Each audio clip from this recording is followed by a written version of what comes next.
Welcome to the Predictable Revenue Podcast, where frontline sales leaders teach you how to build and scale an outbound sales team.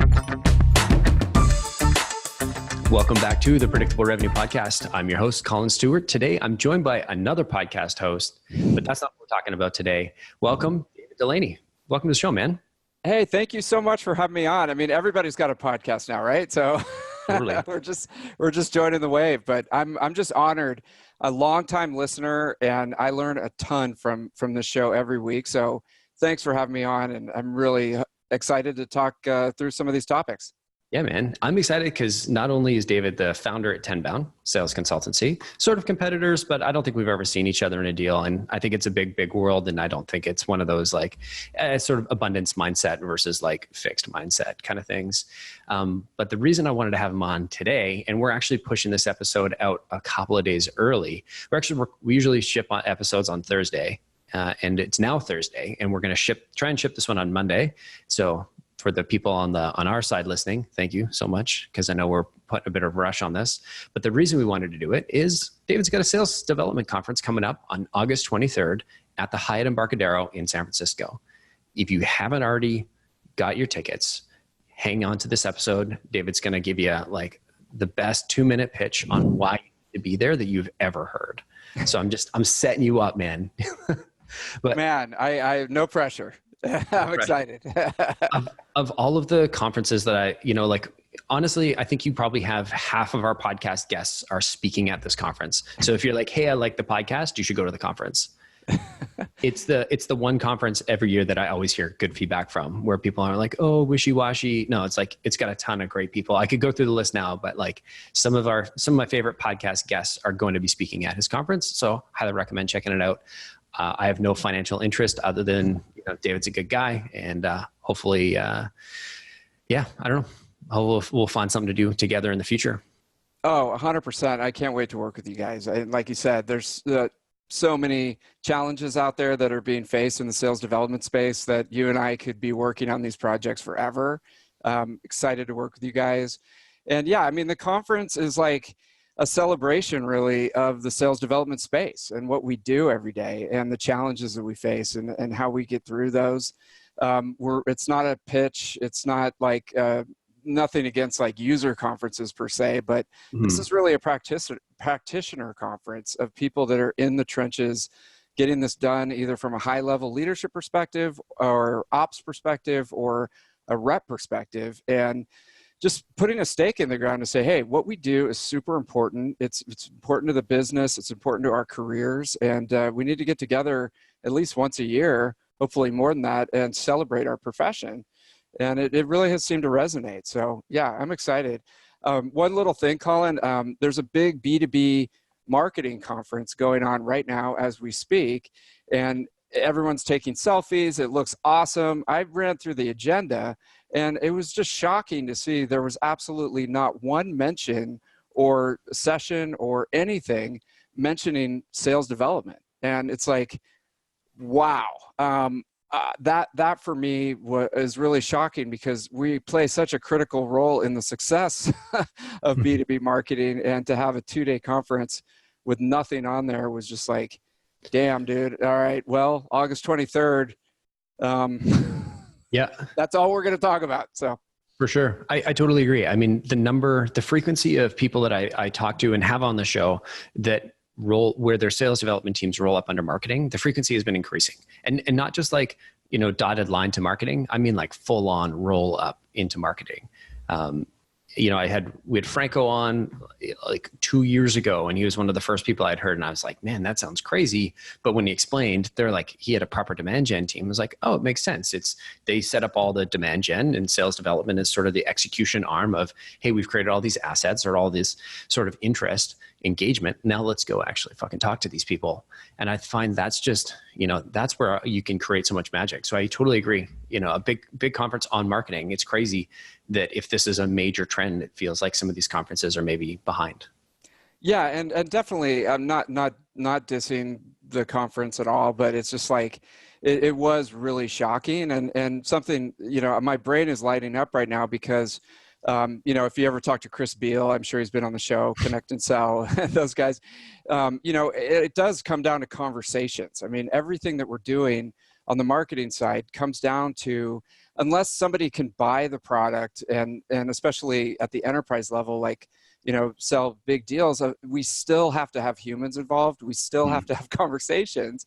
And when you think about conversations, it's sales development. It's going to be people talking to potential customers and just, going through their objections and talking about the benefits and just contacting people. So obviously I'm very bullish on it. We're both very bullish. I see a huge future in the endeavor. This is going to be fun. Right on, man. Like I was looking at the guest list the speakers list, and like Jeremy Donovan from Sales Loft, Ryan O'Hara, Lead IQ, Jeremy from Lead IQ, the guys, Ryan and Rex from the Sales Developers. Who else was in there? It was Richard Harris. You've got Taft Love. You've got Chris Bryson. Like those two guys together, man. I've had Taft and Chris both on the show back to back, and they're like such a great pair. Like Sam Nelson from Outreach. I'm just kind of scrolling down, like the list goes on. This is definitely, and David, of course, this is that conference you want to be at. Yeah, 100%, dude. And I appreciate it. And I just want to put a little note on there too. We made a huge effort to drive diversity and have a lot of different opinions at the conference. And we put in a big effort to reach out to not only the folks that are, superstars in the sales development field, but also folks that are just doing amazing things.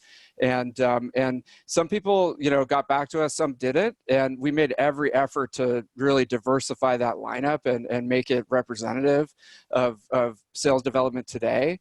Mm-hmm. And we're going to continue on that. I mean, again, something that's so exciting about sales development is that it does offer opportunities to anybody who really wants to work hard and show that hustle and grit and make it happen. And that's something that I'm super excited about. So that's really important that we have that great diversity on the lineup as well. Oh, totally. 100%, man. And so basically we're not just going to ramble on about sales development and, why you should go to David's conference, for the next hour, but we did actually sort of on theme of, because we got the conference, we're going to talk about the role of sales development in conferences. And so maybe I'm going to start with, before we get into through the lens of sales development, why events in the first place? Yeah. I mean, big picture, we live in such a digital world now, and we do pretty much everything over the phone and your smartphone and on your computer, and everything's ultimately scalable and leverageable, and it's an amazing time to be alive. I mean, I think that the power that we have just in our phone right now is exponential. And the one thing that there's also pitfalls in this digitization of all of our work is that you can end up just spending all day, especially as an SDR or in sales development, like never actually talking to anybody, live face to face. And it's kind of almost like a lost art to be able to do this. And, if you think about it, the relationships that you can form, the things that you can learn, the networks that you can create, a lot of that still happens just face to face, pressing the flesh and like meeting people out in the marketplace. And so, I've always just been a big fan of events, and just getting out there and actually meeting people and building relationships in that way, either through large ones or smaller ones, or even just face-to-face coffees and stuff like that. It's just super important now more than ever. And the other thing is like, events are like a forced momentum, that you can have, because I think in sales development, we tend to, it can get monotonous. And, one thing doing something over and over again so that you have that activity level up high enough that you're talking to enough people and you're having those conversations. So what's cool about events is, I mean, they're on the calendar, they're a date. It's just a forcing mechanism to like, you get excited and talk to people and just have more conversations, and then it happens and you're done. You take a couple of days off, and then it's like, all right, it's a new one. So that's just a couple of the advantages of doing events. Right on. You sort of hinted at like, one, on the sales development front, it can get lonely, right? You're not really meeting anybody. It's not like this is the good old days where you're knocking on doors and that's how you're prospecting. Although I'm sure there are some teams out there that still do that. I'm looking at you, Xerox, anybody selling a photocopier, nothing wrong with it. They have an amazing sales program there for the branches they haven't shut down. Anyway, but so you're not seeing people in person anymore. And two, if you are a sales development rep, I think it's getting harder. It's got to be getting harder and harder and harder to book those meetings. Yeah, I mean, you touched on a lot of things. I mean, there's on the second thing you said, I often call it like, it's almost like antibiotic resistance. Just there's been this explosion of tools over the last 10 years or so, and just an explosion of setting up sales development teams, and people, one of the first things they do is once they have a viable product, especially in software as a service, one of the first things they do is, hey, we got to get a sales development team. So on the the prospect side, it's becoming harder and harder to just contact people and get a message out to them that's interesting and spark up that conversation. And you got to be creative. And again, I'm a big proponent. That's why we're on the show today. Events are just a way, if you can get people up and out and at the event, and you have a strategy that we can talk about of engaging and not just losing that momentum when you're actually at the event, it does give you much more of a chance than just sending out another 500 emails and hoping for the best. That's totally fair. Yeah. And, I talked with, it's Stephen Brody. I was drawing a blank on him. Yeah. I think it was a couple podcasts ago. I never know the exact order they get published in. But Stephen Brody was on the show a couple weeks ago, and he was talking about how like not sales development is dead, but like email and phone don't work. Social doesn't work. You got to get people to live in events. And it's not that they don't work. And I'm not paraphrasing him correctly. But basically he was saying like so much of their business is coming from having these grassroots events that they can send customers, prospects, create a community, et cetera. And now you're getting people out from in front of their phones, from in front of their computers into a physical location where, hopefully they brought their wallets, Yeah, 100%. I mean, I think, it's omni-channel right now. I mean, you got to cover all the bases. I don't think any channel is dead for communication in any way, shape, or form. But events can be powerful because, just like you said, you can bring in the creativity, you can bring in the momentum, you can bring in all these different factors that can help force those conversations. And again, it's at the end of the day, it's having conversations, building relationships, and eventually understanding what the pain points are of people and being able to fulfill those with your product. So yeah, I just think you got to cover all the bases, and events are one of the most important things. 100%. I've heard nothing but great things about people talking about events. I totally agree on omnichannel. Hey, we've got a new thing that we haven't launched yet, but we've recorded a bunch of the videos. It's going to be a YouTube short series that we're going to do sporadically as results come in. But we basically spun up an Outbound Labs team at the beginning of this year, where we just have basically people do 20% of their time that work here focusing on testing and validating things we hear in the marketplace, or hypotheses that they come up with, ideas they come up with. And so some of those can be direct mail, new ways of reaching out to people on social media, new ways of sending emails, like any of those things. The whole first section of it, we focus specifically on basically the rules of sending email. Right? Like, how many emails can you send? Right? There's all these myths about like, you got to send, you got to send 10 emails and then 20 emails a week, and then et cetera, et cetera, et cetera. And then you build up. Right. And so we were like, well, it's sort of like Mythbusters for Outbound Labs or for outbound sales. It's like, well, I want to know, is any of this relevant? Is all of it bullshit? Because, we do a ton of prospecting on a day-to-day basis. Our customers do a ton of prospecting and nobody really knows.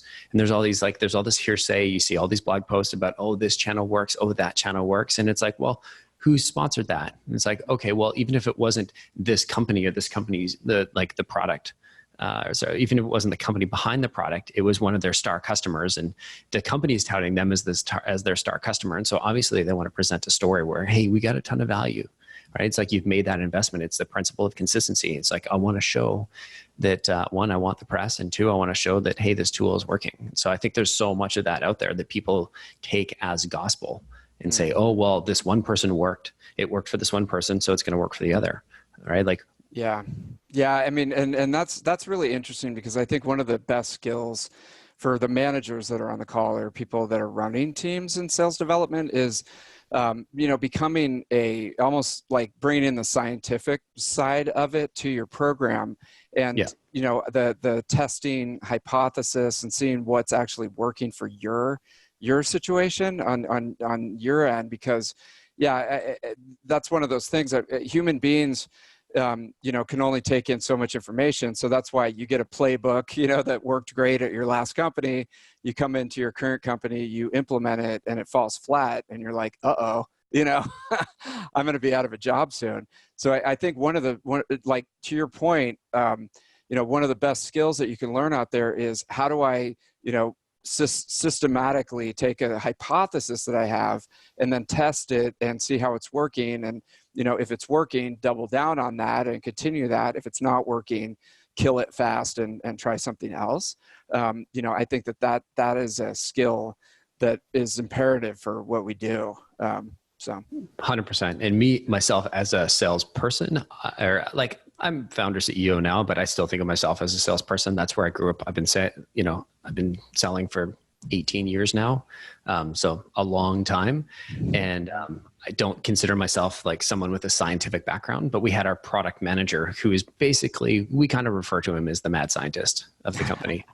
And he was all like scientific method, and built this method for testing. He's got some docs. We've got a tracker, a way of looking at it and comparing and making sure that we're isolating only one variable. And it is certainly not perfect.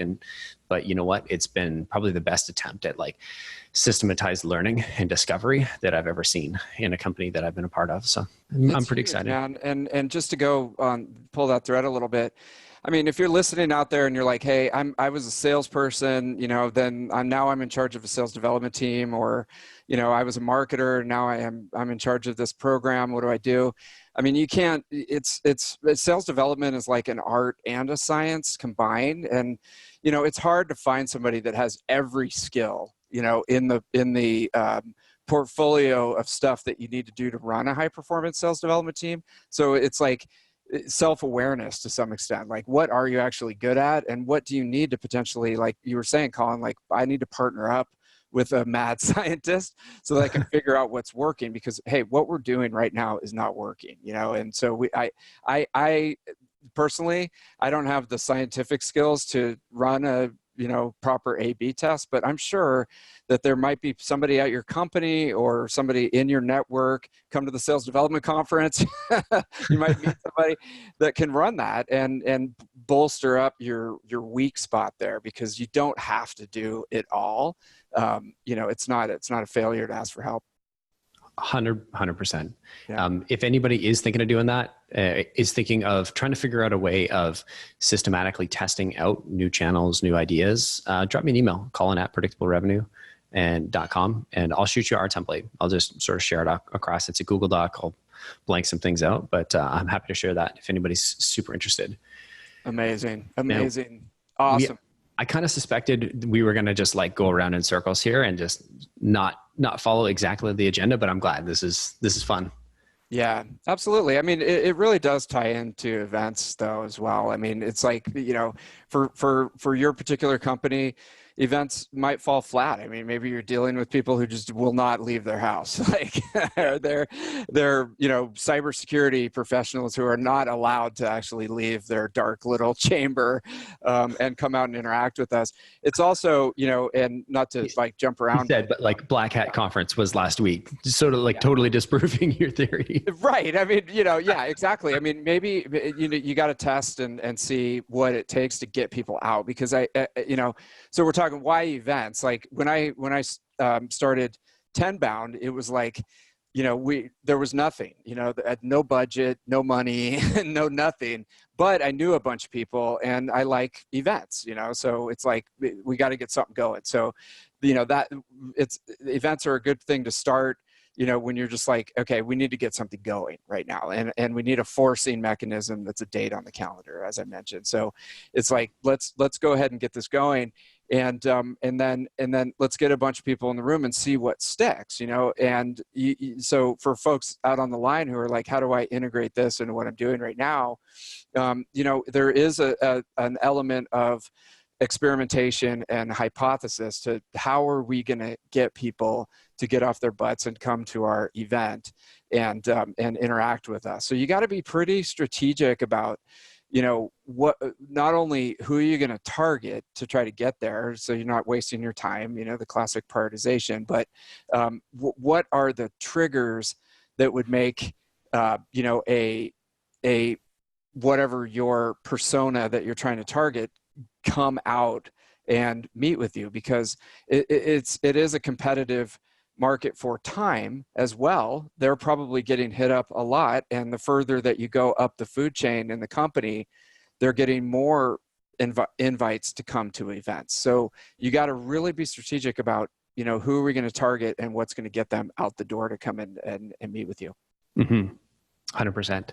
And so when you're thinking about through the lens of sort of the sales development team, right? We're not going to go into like, how do you start an event on this show? Because I'm sure all of that information, but I'm not sure that people listening in are going to be like, yeah, I'm going to go start an event. And maybe if you are, email me and we'll get David back and we'll do that podcast. But if you're sitting in the sales chair and you're like, well, we have an event coming up, what's the best way that people can work together with their marketing team so that you're getting the most out of the event? Yeah, I mean, well, so taking a step back, like really taking ownership of understanding your market that you're calling out to and the people that you're calling out to.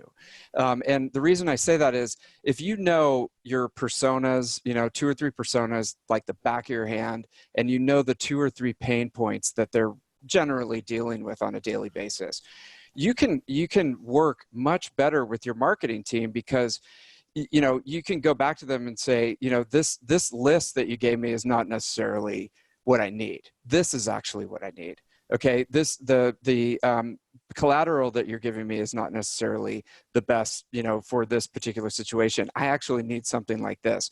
And, being really intimate with your market, you might have better information, and you don't want to come across as a know-it-all, but it's your job as a sales development person to contact the people and get them interested in the event and get them to the event. So you want to make sure that the air cover that you're getting really supports that. And the only way that you can do that is by really knowing your marketplace.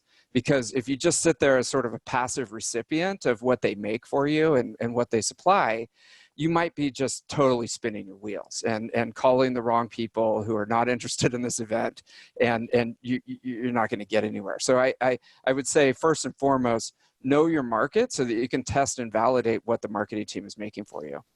And I'm going to just double stamp this one, because if you're not if you're not sending this information back to marketing saying, hey, I went to this list, I tried it, I got nothing. Like imagine in their shoes, if they're running, instead of running an experiment with you or running, giving you something for you to go out and run with, imagine they were running an ads campaign, right? And say they're going to think about what your monthly salary is. So say they're going to spend a month of your time, right? Call it 6 to 10 grand fully loaded, right? And they're going to invest 6 to 10 grand fully loaded, and they're just going to toss you these material. I mean, not physically toss them, but they're going to send them to you, and they're not going to look back. right? They obviously want that feedback. If they were spending 6 to 10 grand a month on ads, you would think they'd be checking the dashboard pretty regularly. You'd think that they would be sort of making tweaks and tuning it and adjusting it and updating it. And this is what I see our marketing team doing. And I imagine most people's marketing teams are doing this.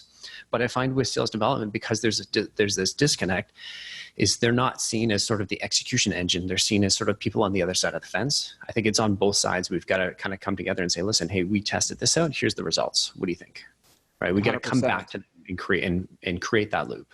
Yeah, and you know, and it's all about how you deliver information. I mean, you don't want to come back to them as this kind of know-it-all SDR person who's just like complaining about the list that they're making. It's more just like, hey, I'm you know, I'll give you an example. Like let's say you're targeting VPs of sales who are in the San Francisco Bay Area at SaaS companies. And, you know, the material that you're getting to promote the event is just, you know, kind of a generic pitch. And it's, you know, because you know the VP of sales persona and pain points so intimately, you know that this is not necessarily going to resonate. And then you get a list and it's like a bunch of AEs and operations people and, you know, all this random stuff.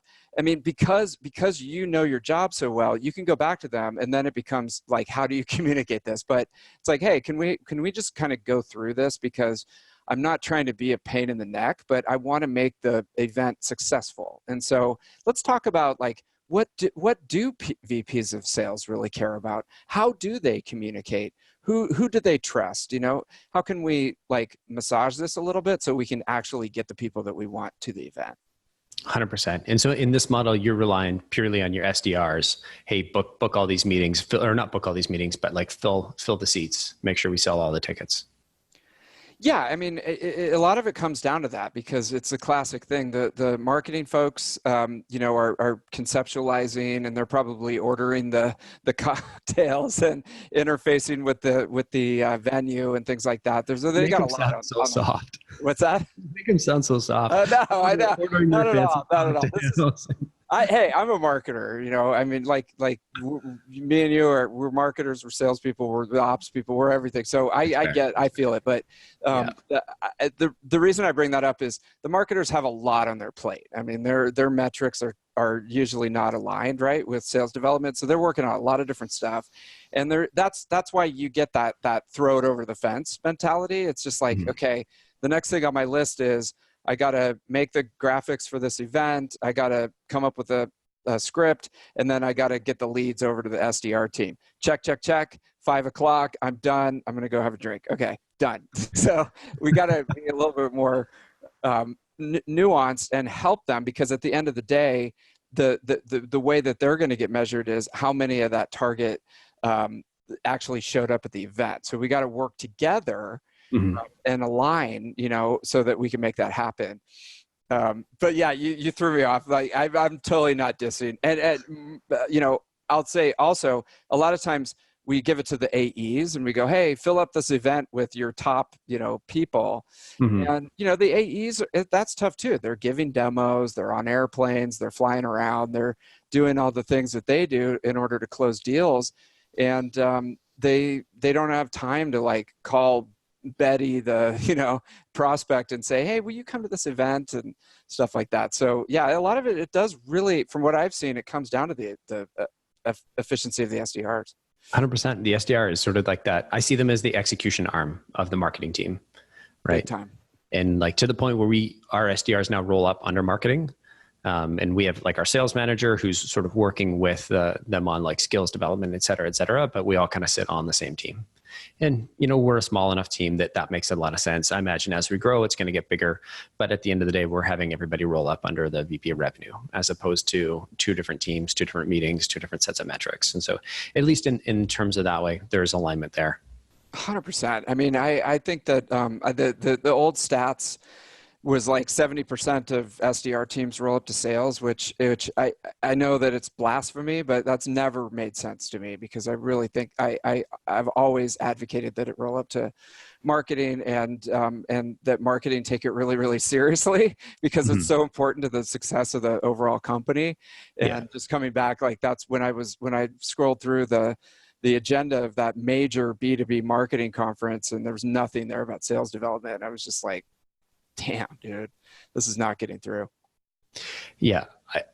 I can understand how sales development ended up in sales, because traditionally when you were a full stack sales rep, you did prospecting, closing, and account management. So they're like, okay, well, let's just chunk that prospecting piece off and let's give it to somebody else. And now that person sits next to you, right? So it's still the sales manager. Like, I can understand how it would end up that way. I do agree that in certain companies, having the marketing team have this mindset, you can just get so much more out of it. Because I find the things that that we're running on the sales development team, they're starting to bridge more into marketing, right? It's not just like pure, hey, cold call, right? You're not just knocking out $150 a day, unless you're talking to Chris Beal, who wants to make $1,000 a day and charge you like $6,000 a day per rep. I love Chris. He's got a perspective and he sticks to it. And I think it's amazing in some circumstances, and, it doesn't make sense in others. So I don't have an opinion on the tool, other than as a rep, being plugged into the matrix is just weird. It's just a weird experience. Big time. I mean, again, and not to give an escape hatch, but the consulting answer is it really does depend on your company and the marketplace and what makes the most sense at the time. I just think that getting away from dogmatic approaches and really creating a program that's customized to your company and the marketplace is the way to go. And that labs concept that you're talking about sounds amazing. So, I mean, definitely, if you guys are on this and you want to download that report or that spreadsheet from Collin, I mean, that sounds like a great framework for it. Yeah, we've got some more content coming out. Our product manager, he's not a product manager. He does much more than our product manager, but we haven't really updated his title because we don't know what it would be. But let's call him Kenny. He's been doing such a great job with all that stuff. I am going to get him on the show. I think I've promised it a couple of times. And it's just we've been heads down launching a bunch of new things. So I'm going to get Kenny, and then Lavinia, who's running the day-to-day of the Outbound Labs team. She's sort of the head there. And so she's the one that we recorded all this content with, but Kenny's got some really cool content that we're working on. So we'll do a big episode at some point in the next couple of months here is what I'm hoping for. But don't hold me to that. So we've kind of covered, your life as an SDR leading up to the conference. And really it's sell tickets or it's book meetings, right? If the tickets are full, if that's, maybe you're working for a bigger company and they're like, what, we've got this, then you could really just booking meetings for the AEs that are showing up, right? That's the way sort of I see my role. If I'm an SDR and we've got a conference coming up, I'm going to find the list. I'm going to find who went there last year. I'm going to reach out, add some new people to that list that, might have joined the company recently, and then see, hey, is everybody coming out here? And I'm sure everybody that's been to a conference recently probably gets these emails before and after. So, kind of par for the course. What about for the account exec, for us closers that are going to these events? How do we get the most out of these other than, pushing our market or pushing our sales development reps to book as many meetings as they can for us? Yeah, I mean, I think thing number one is go back and as much as you possibly can. Like I said, I know that AEs have a ton of different things on their plate, and they're held to a number. But as much as you can, act as that SDR as much as you can for your top tier accounts, and try to get people out. Just acting in the same way as the SDR. A lot of those top account folks, they will come out. They just don't know about it, or they don't have it on their calendar early enough, or they don't understand what the value is. And so that's something that, you could break off an hour or two before to just get people there, get them to come, get them to commit, and help to fill up the room, because that helps you and it helps everybody on the team, so that there's a good number of attendees, and it really gets that critical mass going. And the other quick thing is, take advantage of every moment that you have at the event that itself. You know, extroverts are classic, you know, salespeople. They love talking to people. They get all their energy from talking to people, and they're just your classic salesperson. So I'm not as worried about them.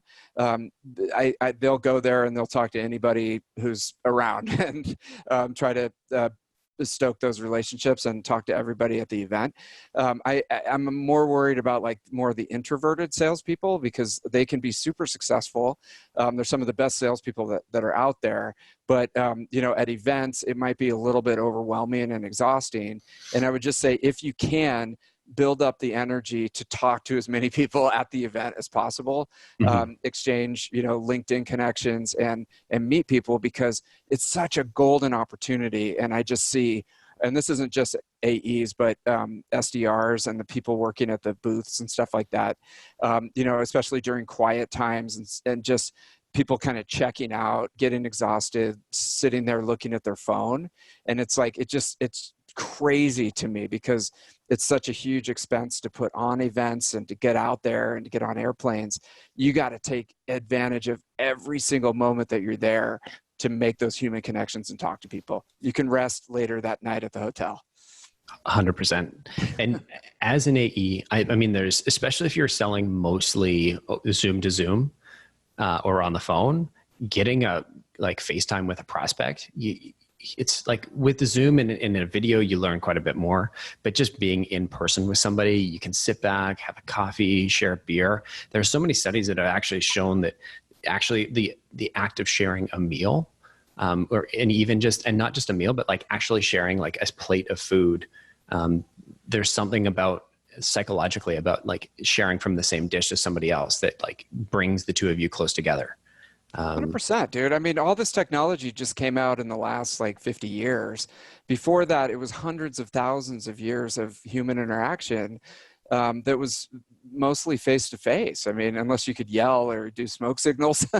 I mean, that's how we evolved as a species, and it's how we, you know, make those connections. They're human connections, and that's what the live event gives you.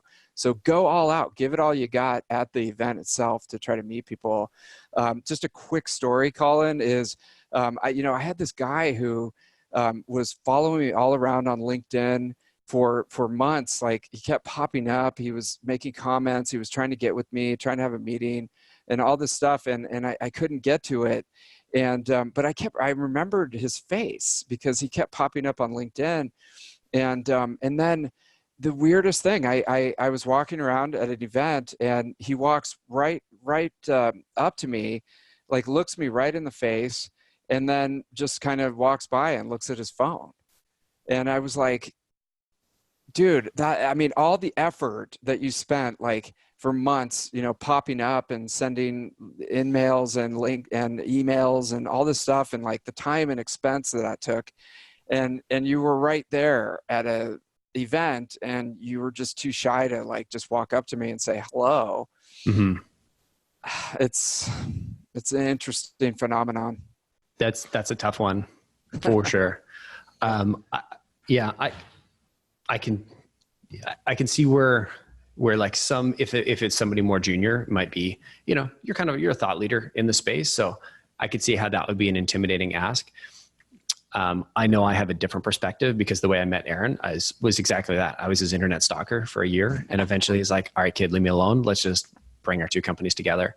And it was like literally him throwing the white flag, be like, fine, let's just do this. It was his idea, but like I hounded the crap out of him until he, you know, saw that this is going to make a ton of sense. We're going to both make, you know, the business grow. And yeah, again, omni-channel, not disparaging that at all, but say Aaron was walking by at a conference, and yeah, I mean, Aaron is the top sales leader in sales development, and very, you know, probably very intimidating. But I would encourage Collin, you know, if that happened, to just walk up and say hello. You know what I mean? Even though you got to kind of like buck up and do it because, hey, I mean, he might blow you off or he might just walk right by, but at least you gave it a shot at the event. And then, yeah, you can go back to your desk and go back on LinkedIn and stalk him. So. For sure. I actually I was like email, LinkedIn. I found his personal phone number somewhere on a SlideShare presentation somewhere. So I started texting him. Anyway. Changing, man. I mean, that's all those movies like Wall Street and A Pursuit of Happiness. They all involved some kind of doing whatever you had to do to get in front of, your top prospect. And it makes a great movie. But it's super uncomfortable at the time. And especially for introverts, like everything in your bones is going against you walking up to somebody. But hey, again, like you put so much effort into this event and you're going to the event and your company's spending all this money and you're spending all this money. And it's like, dude, this is your time. Like, go for it.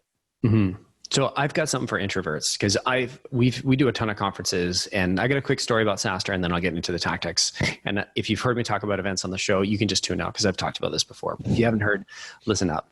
So basically, we've been to SaaStr every year, and we almost stopped going about 3 years ago. And it was because we were getting tons of badge scans. We get tons of air quotes leads, but zero actual conversions. Maybe one or two, but nothing like significant, and certainly not ROI positive because of all the work that goes into bringing 10 people from Vancouver to San Francisco and having a booth and all that nonsense. And so we sort of challenged our team and said, listen, if we don't get a strong ROI on the conference this year, it's our last year. And so the one thing that we did that I think helped, the one sort of realization I had was thinking back to all the conversations, and I was sort of reviewing like, okay, well, why didn't this one go anywhere? Why didn't this one go anywhere? And when I looked back at all the conversations that we'd had, it was a bunch of freeform conversations. I'd forgotten that this is still a sales motion, right? And I was thinking, hey, I'm just a guy standing around having a beer with a bunch of possible prospects, and we're just chatting. Right. And then you get chatting about this, you get chatting about that. There was no structure. There was no closing. There was no progressing. There was hardly any booking meetings. And then you're sort of in this conversation about nothing, which is basically a Seinfeld episode. And and then you got the awkward sort of ask at the end, be like, hey, I think we can help you guys. Do you want to, book a meeting to follow up? And they're like, no, not really. Like, we didn't really talk about anything valuable. You wasted 20 minutes of my time. Now I'm going to move on to the next booth. And so I kept going through all the conversations. I'm like, shit, I had all these conversations. I should know better. And I've, been selling this time for like 14 or 15 years.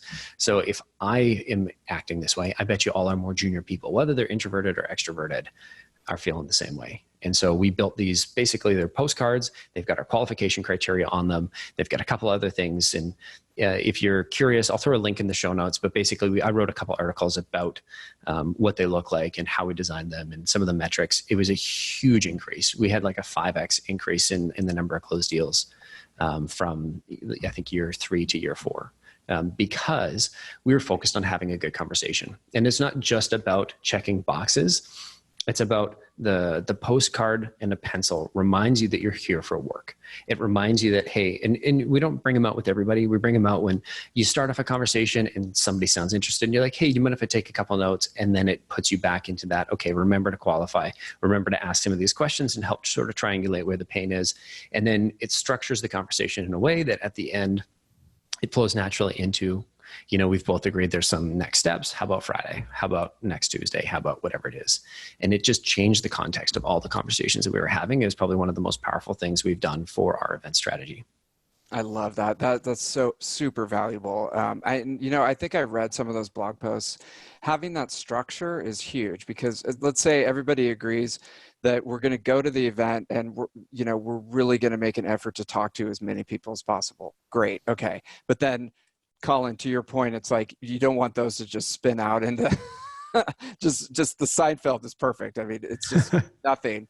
And you look at it that way. If you have more of a structure and you can stick to it, just imagine how much more productive you could be at the event. So, great advice. Yeah, man, our stats went from like 300 badge scans to 55 of these cards filled out and 6 or 7 closed deals. I can't remember. It's in the article that I'll link to. Yeah. And it makes me think, I mean, if you're not having a little impromptu training session before the event of what's going to be our strategy, who's going to talk to who are we trying to talk to, do we have our cards ready, has everyone read Collin's blog post? You know, I mean, having some kind of training session set up is hugely valuable just to make sure everybody's on the same page. 100%, 100%. It's sort of a forcing function, as you will. Yes. To make sure that you've got everything, and people are like, wait, what are these cards? How are we going to do that? How are we going to use this? What is that going to look like? And so it creates all these questions, and yeah. Yeah, I mean, and it's you've got to add some process to it. And again, like I was saying, I mean, if you're more of the art versus science type of sales development leader, and you need some help with this, I mean, this is again something. It's like, hey, I need some process. Who could I potentially tap on the shoulder within the company, or maybe a consulting firm like Collin to help me like structure something like this so we can really maximize our ROI. It's worth every second that you spend on that. 100%. And so I want to get to, you know, the impact it's had on your business, but maybe one last piece as a manager, what are some things you can do going into a conference? Yeah, definitely. So, and just alluded to that, you've got to make sure that you're super deliberate about the training and coaching for the team, you know, going into it, and that everybody's got, you know, that card is a great example, a script. What's our goal for this? Like, where are we trying to go? So that it's not just endless, you know, conversations without any result at the end. That's really on the manager for the team to make sure that we do that. And then, you know, say you have to be super prescriptive with the goals that you're setting, because say you tell somebody, okay, I want you to go and just talk to everybody at the event. Well, exactly what you're saying. I mean, okay, what came out of that? But it's like, these are our goals. This is what we want to come out with. Let's also set up a schedule where we meet up during the event and debrief and course correct if need be. But you really have to, you know, be the kind of the quarterback of the thing to make sure that people don't just kind of drift off. Totally. Because it's so easy to just jump back into Seinfeld mode where you're having conversations about nothing. Totally. Exactly. It's a little bit of like the pregame. Okay, here's the strategy. It's a little bit of the keeping people sort of on top of while you're there, saying, hey, okay, what's your goal? How many people do you want to meet? How many of these cards do you want to have filled out? And then the post, making sure people are following up on all the activity they promised that they were going to do at the conference, but probably aren't going to do unless you kind of give them a little kick. Yeah, and again, it's the manager can really like drive this process of getting with the marketing team and trying to get a calendar and trying to understand, you know, what events are coming up, and are they digital events as far as webinars? Are they live events? Are they going to be smaller like dinners and stuff like that? And have that calendar sync up with the training calendar that you're doing with the team, so that you don't have surprises. I mean, I can't you know, count how many times I remember, you know, suddenly, hey, did you know that we have a webinar today? And everyone's like, huh? You know, or, hey, I just got this list of, you know, people that attended our dinner out in Omaha, you know, a couple days ago. And I guess we're supposed to call them and like set appointments. Like, you know, that just, Shrug. yeah, it's like, well, are we? And I know that there's a lot of coordination involved. And I mean, you know, as the sales development leader, like you can actually step up and try to get ahead of that so that you can help to coordinate and tie those loose ends together versus just sort of being a passive recipient of information. Totally. I mean, to stay on theme, those lists, those list of people that went to, you know, your conference or showed up to a dinner, it's gold, David, gold. Yeah, I know. Yeah, I mean, it's like that's a really good point. I mean, you get these lists, and it's like, yeah, we got, you know, 500 booth scans at Dreamforce or something like that. It's like, here, just call them. I mean, and nobody on this call would ever do that, but I mean, you see that a lot with companies. And hey, you got to be a little bit more prescriptive and strategic with these, and really make sure that it's worth your time and effort to do, because that is kind of a recipe for disaster. 100%, man. Yeah. If I look at like where our meetings are coming from the last 6 months, I'd say, pure cold is probably half to 75% of it. And then 25% sort of icing on the cake is, webinars, it's events we went to, it's events we didn't go to, but we got registered and we found people in the app and we were chatting with them and things like that. Like there's all these unique ways of, especially along the theme of like, hey, it's getting harder to get people to reply to our emails. It's getting harder to cold call. Right. So we got to find new and unique ways. And I think the conferences, getting out to a conference or being involved in a conference is certainly one of those ways. And I absolutely think exactly what you're saying, which is if there are materials, if there's engagement, if there's any sort of interaction with prospects created by the conference, then it warrants a look by the sales development team to say, hey, is there any way we can get more out of this? Big time. Definitely. And one quick thing, Collin, there is because we were in our third year with the conference and it's got some momentum, I was absolutely flooded with people trying to present at the conference. And, that is, I would encourage you, and you can flood me with requests, it's totally fine. But if there are certain conferences that are in your space and it's your target market, try to get up on the stage because you instantly become credible and, it adds gravitas to yourself and to your company. And it could make those conversations easier to have down the road at the conference, and then also, following up on people. So most of those conferences, like they have a form that you can fill out and apply, or if you know somebody, try to get involved in some way, because that really, adds to the credibility. For sure. I had a section in here about the impact it's had on Tenbound, but I think I want to skip that because I want to jump into, this has been a long episode because, you put a couple of sales. Sorry. Also podcast, it's just naturally going to happen. So I want to get to closing. Why should people come to your conference? Well, I mean, I'm bullish on sales development. Obviously, I think it's here to stay. I think that we still need, we need people involved in the conversation process and getting people into the pipeline. And they need to be skilled. They need to be trained. They need to be really leading. I mean, how many times have we gone through in this conversation about how, the sales development leaders can really lead the charge in causing alignment around events and other campaigns and getting a great ROI for the company. So I see a big future in the profession. I'm excited about it. If you are too, hey, this is, the top minds in the industry under one roof one day. It's on a Friday. Nobody's really working anyways. So, you should definitely be there. Right on. And so it's who's going to get value? Is it just sales development people? Is it leaders? Is it CEOs that don't have a sales development team yet? Yeah, I mean, it's all the B2B marketers that were at that event, and there was no sales development sections. No, definitely. I mean, if you're on the go-to-market side and you want to figure out how to bolster your pipeline, you should definitely be there. And, I didn't really mention, but the theme of this year is alignment. So it's kind of exactly what we've been talking about. And how do we get these various silos together, rowing in the same direction toward the revenue goals that we have for the company? And so, to your point, it's CEOs, it's CMOs, it's VPs of sales, it's obviously sales development leaders, and then the reps and the ops folks have tracks as well.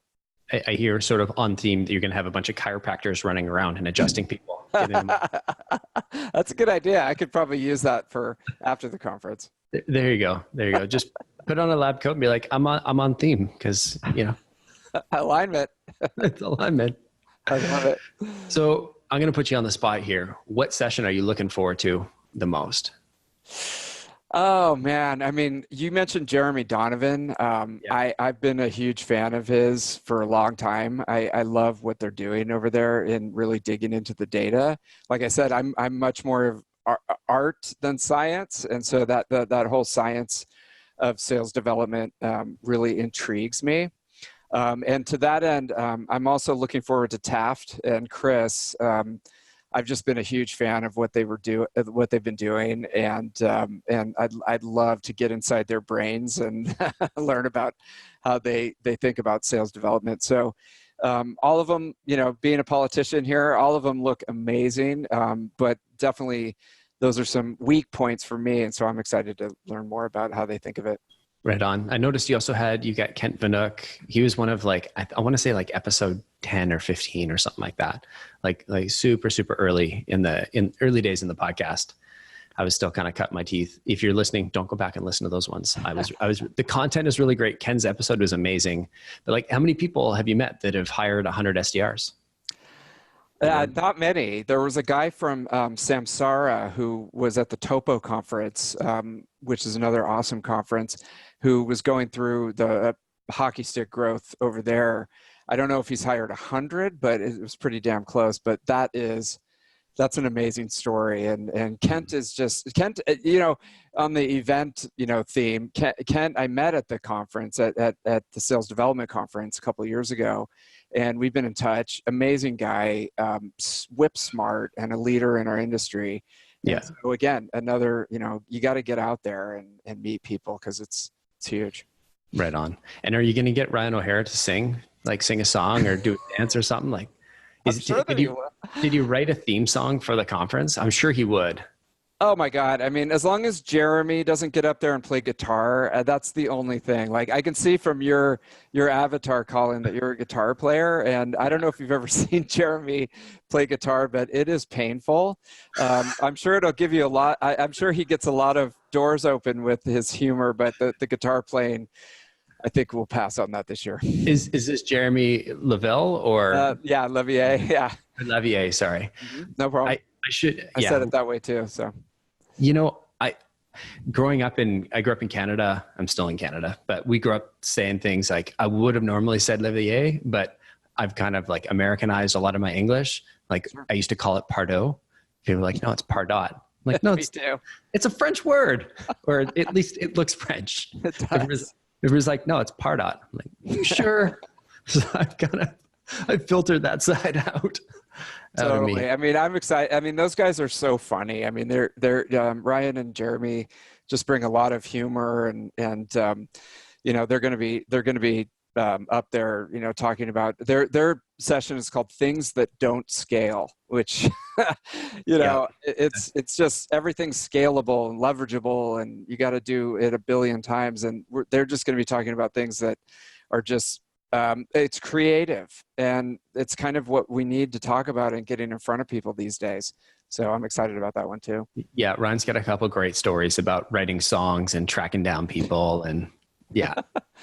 You got to, man. You got to. Like I said, I mean, sales development is harder and harder every day. So it's that creativity combined with the science that's going to, help us to break through. So, yeah. Yeah. I think maybe the next sales development conference, we'll do a sales development jam. We'll get Ryan on the keys. We'll get Kate Turchin to do some singing.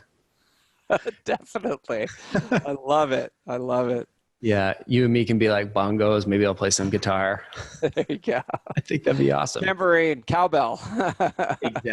Exactly. All right, man. You mentioned there are only 25 tickets left. And you'd actually promised to us that you'd hang on to a couple. So I want to say we have maybe 5 or 10 tickets left from the little pool that David had sort of assigned to us. There's a special friends and family rate. So if you want to get that, you can email myself, or you can email david@tenbound.com. Just let them know you came from the Predictable Revenue Podcast and you want the special tickets. Thank you so much. Yeah, we're super excited, and it's just an honor to be on the show and to be able to chat with your audience and talk with you, Collin. So really appreciate it. Right on, man. And I did want to actually shout out a different company, and a big thank you to Robbie Allen, who I had on a couple podcasts ago, I think. Well, I know I had him on, sequencing. But he recommended this tool called crisp.ai. And I don't know if you've ever worked as an SDR in an open office, but it's basically a tool that sits on your Mac or on your Windows computer, and it filters out the background noise. And so far it's killing it in the office. It didn't work super well when I had a baby or crying toddler behind me. But I've talked to people that are using it in cafes in Spain. I've talked to people that are using it in our office, our sales development office down in Cancun. We've got an office up here in Vancouver that's wide open. It might filter out barking dogs as if on cue. Oh my God. I'm trying to cover my mic. I have not invested in Crisp yet. Obviously my coworker is letting you know that.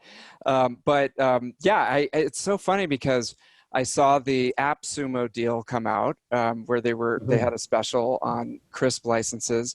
And then I saw, I think you guys were talking about it on MSP. Yeah. And then my dog just interrupted our podcast with his comments on it. So yeah, I think it's definitely something I want to check out. For sure. Highly recommend it. It's Crisp with a K, crisp.ai. Definitely check it out. David, just in closing, what's the best way people are like, hey, I want to get to this conference, or, I want you to come do some work for me, or I want to speak at your conference. What's the best way they can get in touch with you? Yeah, definitely. Just head over to tenbound.com. It's tenbound.com. And there's a ton of free resources there, and you can jump on the newsletter, and we'll be in touch with this conference and future ones. So that's probably the best way to get me. Right on. He's also got a podcast, which is called, I think, the Sales Development Podcast. It's a very original name. I know. Man, you're talking to the guy who named theirs the Predictable Revenue Podcast. So, I couldn't think of anything better. You can't get a better name than that for sales development. I mean, that's the first name in sales development. So I love it. Yeah. I love the doing these interviews and chatting about this stuff. It's always top of mind. So, and this has been one of my favorite podcasts. You guys just put out such great content, Collin. So I appreciate it. Thanks, David. You too. I'm a big fan of your podcast as well. And we won't go talking about our podcast for any more. I think we'll just end it there. Thanks everybody for listening, and we'll see you next week.